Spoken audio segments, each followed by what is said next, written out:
एक जो बात है कि इंडिया के रिलेशनशिप पाकिस्तान के साथ या उसके नेबरिंग कंट्रीज़ के साथ कैसा है, मतलब आप अगर अटल बिहारी जी का एक बात सुनेंगे, एक उन्होंने कोट दिया था कि हम जो है अपने दोस्त तो बदल सकते हैं, अपने नेबर नहीं बदल सकते। तो यही बात है कि आप जिस जगह पे रह रहे हो, आपके पास आसपास के जो बंदे रह रहे हैं वो कभी आपके दोस्त हो जाएंगे, वो कभी आपके दुश्मन हो जाएंगे।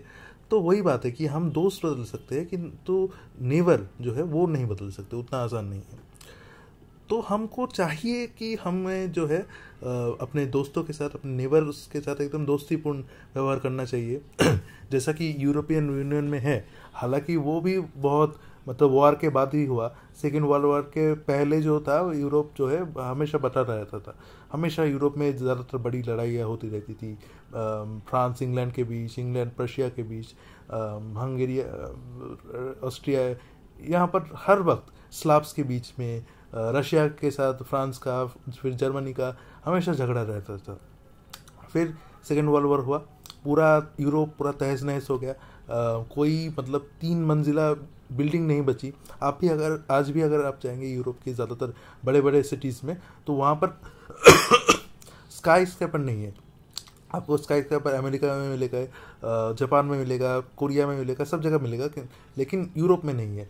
वो बोला जाता है कि सेकेंड वर्ल्ड वॉर में इतना ज़्यादा तहस नहस हो गया, कोई बिल्डिंग नहीं बचा, इसलिए ही उन्होंने स्काई स्क्रैपर बनाने से पूरा एकदम खुद को खींच लिया कि नहीं, हम जो है अपनी हेरिटेज बचाएंगे, हम जो है अपनी हेरिटेज को संभाल के रखेंगे।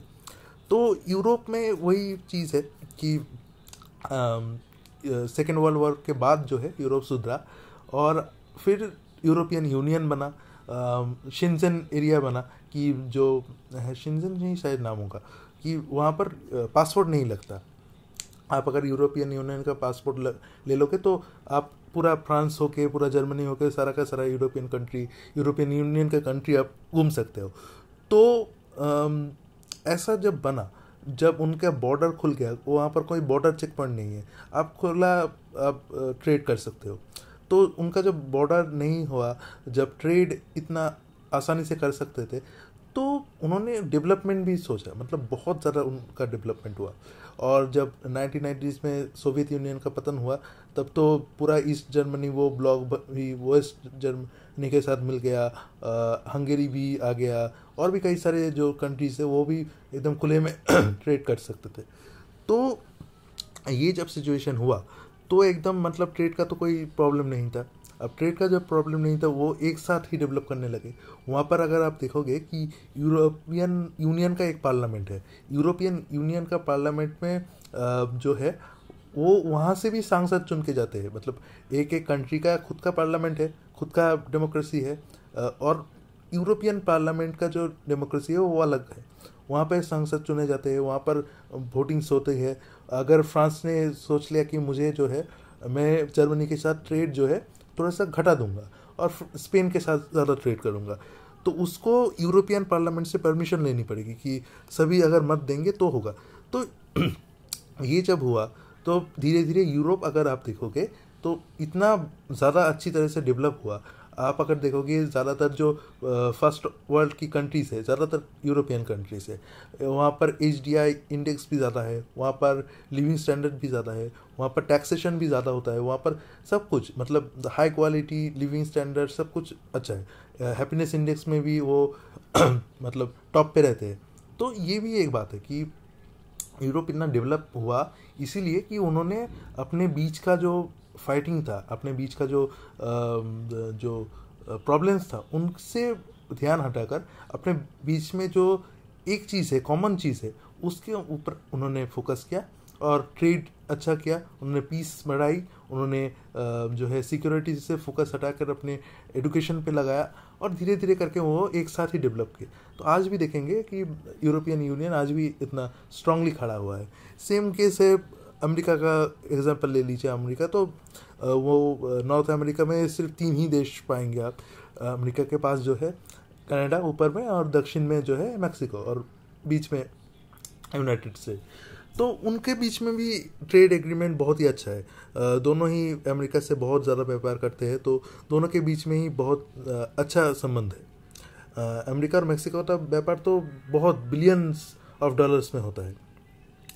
सेम अभी जो है अफ्रीका में भी वही सेम चीज़ होने की कोशिश कर रहे हैं, पर अभी भी उतना सफल नहीं हो पा रहा है वो, क्योंकि अफ्रीका में बहुत सारी कंट्रीज है, कुछ डेमोक्रेसी है, कुछ डिक्टेटरशिप है, कुछ जो है पूरा मिलिट्री डिक्टेटरशिप है, अगर अलग अलग कंट्रीज है। तो वहाँ पे एक अफ्रीकन यूनियन बनाने की कोशिश कर रहे हैं वो लोग अपना जो नेबर्स के साथ। एक कंट्री, एक ग्रुप उसमें याद आता है कि जो बहुत ही अच्छी तरह से डेवलप हुआ था आफ्टर यूरोपियन यूनियन, वो है आसियान। आसियान मतलब साउथ ईस्ट एशिया का जो कंट्रीज है, म्यांमार हो गया, थाईलैंड हो गया, वियतनाम, कंबोडिया, लाओस, फिर मलेशिया, ये सब जो कंट्रीज है वो बहुत ही अच्छी तरीके से डेवलप हुआ है। हालांकि एक चीज़ है कि वहाँ पर कुछ सरकारें डेमोक्रेसी है, जैसे मलेशिया में डेमोक्रेसी है, कुछ सरकारें वहाँ पर राजा के दौर से जाती है। थाईलैंड में जो है वो राजा है, वहाँ पर राजा, शायद वहाँ का राजा का बहुत ही अच्छा नाम है, बोल रहा हूँ शायद कि राम, शायद कुछ नाम है, मतलब हिंदू टाइप नाम है, हिंदी टाइप नाम है। और कुछ जगह पे डिक्टेटरशिप है, म्यांमार हो गया डिक्टेटरशिप है, लाओस भी थोड़ा बहुत डिक्टेटरशिप के तरफ ही जा रहा है, और को कहीं कहीं पर एक पार्टी सिस्टम है जो कि वियतनाम में है, कम्युनिस्ट पार्टी, वहाँ पर एक ही पार्टी सिस्टम है। तो उनके अलग अलग व्यू पॉइंट्स है, अलग अलग मतलब कुछ जगह डेमोक्रेसी है, कुछ जगह मिलिट्री डिक्टेटरशिप है, म्यांमार में मिलिट्री डिक्टेटरशिप है, कुछ जगह राजा के साथ आता है। लेकिन उन्होंने डेवलपमेंट एक साथ किया। उनका जो अभी भी प्रोडक्शन जो है वो चाइना के साथ बहुत अच्छा ट्रेड रिलेशनशिप है, इंडिया के साथ बहुत अच्छा ट्रेड रिलेशनशिप है, और सिर्फ यही नहीं, मतलब चाइना के साथ ट्रेड रिलेशनशिप तो बढ़िया है ही है, प्लस उनके साथ जो ट्रेड डेफिसिट है वो भी पॉजिटिव में चल रहा है। मतलब चाइना को जितना सामान चाइना से खरीदते हैं उससे ज़्यादा वो बेच देते हैं, जितना सामान भारत से खरीदते हैं उससे ज़्यादा वो भारत को बेच देते हैं। तो ये चीज़ बहुत ही अच्छी है और होनी भी चाहिए। लेकिन इंडिया के अगर देखेंगे, इंडिया के पास सार्क है, लेकिन सार्क में जो है इंडिया जो है मतलब पाकिस्तान के साथ हर वक्त झगड़ा करता रहता है। वहाँ पर नेपाल और इंडिया का भी थोड़ा थोड़ा रिलेशनशिप ख़राब हो रहा है, श्रीलंका के साथ भी वैसा ही है। मतलब ये बात है कि मतलब इतना ख़राब रिलेशनशिप या सार्क का इतना अच्छा ना चल पाना, इसका पीछे का कारण एक हो सकता है कि इंडिया के जो नेबर्स है वो छोटे छोटे हैं। नेपाल छोटा हो गया, भूटान, बांग्लादेश, श्रीलंका, पाकिस्तान, ये सब जो है छोटे छोटे कंट्रीज है, इनके इकोनॉमीज जो है इंडिया से बहुत छोटा है। पाकिस्तान का सबसे बड़ा इकोनॉमी है, उसका भी इंडिया से करीबन 7 गुना कम इकोनॉमी वाला कंट्री है जीडीपी में। तो हमेशा उनको डर लगा रहता है, पाकिस्तान बोल लीजिए, नेपाल बोल लीजिए, श्रीलंका बोल लीजिए, सब कंट्रीज़ को, कि भारत जो है वो बिग ब्रदर के रूप में आ जाएगा, मतलब बाकी सबको डोमिनेट करने लगेगा। हालांकि डोमिनेट भी करता है थोड़ा बहुत, लेकिन उनको लगता है कि हमको एकदम पूरी तरह से दबा के रखेगा, हमको ट्रेड का मौका नहीं देगा, हमको जो है बात रखने का मौका नहीं देगा, ये उनका मानना है। इसलिए वो ज़्यादा चाइना के साथ जाते हैं।